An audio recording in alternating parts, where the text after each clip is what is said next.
the world's goods and sees his brother in need and doesn't do anything, like physically do anything. He just kind of gives some Christian slogan like, God helps those who help themselves.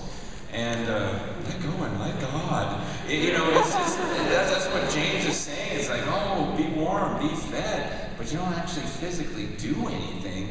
Then how can the love of God be in you? He says, with Jesus, he died, 1 John 3:16, this is how we know what love is that he laid down his life for us. And so it was an example.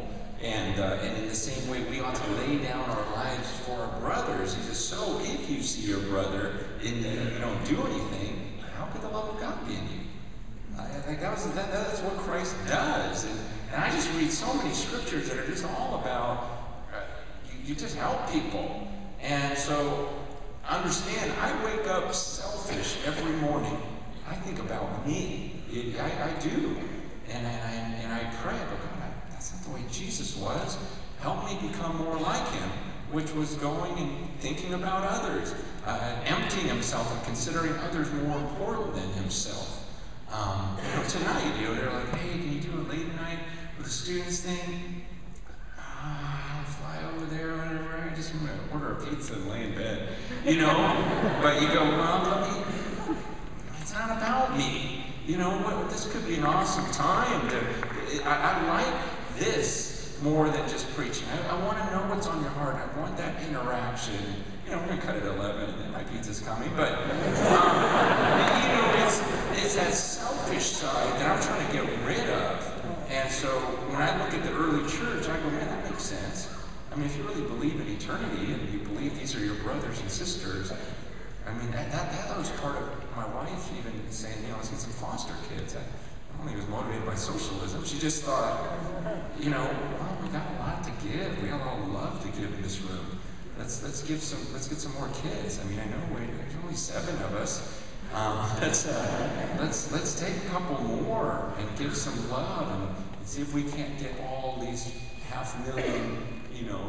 Not that we're going to take them all, but I believe that as we take a couple, people go, well, they got 7, they took 2 more. Just like Domingo and Irene, they go, well, they took 11, and they're like 60, I'm a loser if I can't take a couple. We only have 5. They got 11 kids. Like from age 4 to like 16, it's crazy. That's good. So it's got to be motivated by love, and I pray for that love every day, and I'm growing in it. So I don't know how that mixes with politics or whatever else. That's just my motivation for it. And I also know that if I don't really love these people, like 1 Corinthians 13 says, there's no reward in it for me. It doesn't profit me anything. So I want everything that I do to be done out of love.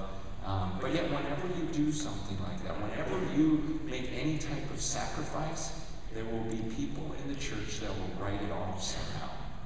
It's like, well, he's just being socialist. It's just like whatever you sacrifice, it's like, well, lately I've been called a poverty theologian.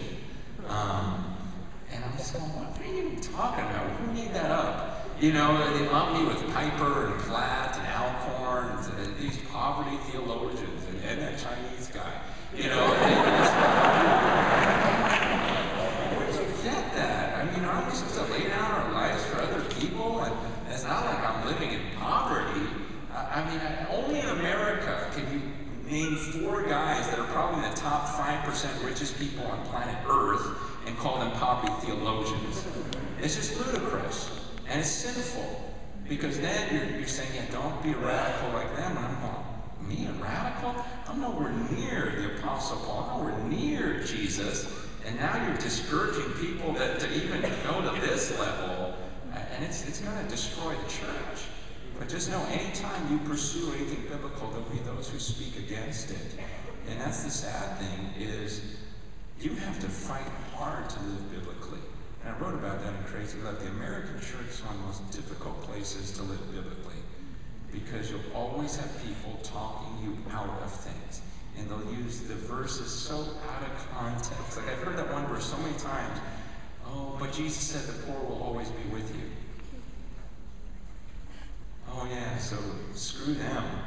Is that really what he meant by that? How do you take a verse like that, and to justify we don't need to care about them because they're always going to be around. Like, that's just stupid. But we'll do anything. We'll twist the scriptures so that we don't have to sacrifice and love other people, and so that we can spend as much as we can on ourselves, as much as we want on ourselves, and justify it somehow. And so if you want to take a step of faith, and there's going to be people that'll just say anything. And I'm going way too long on that. It just annoys me. Okay, go ahead.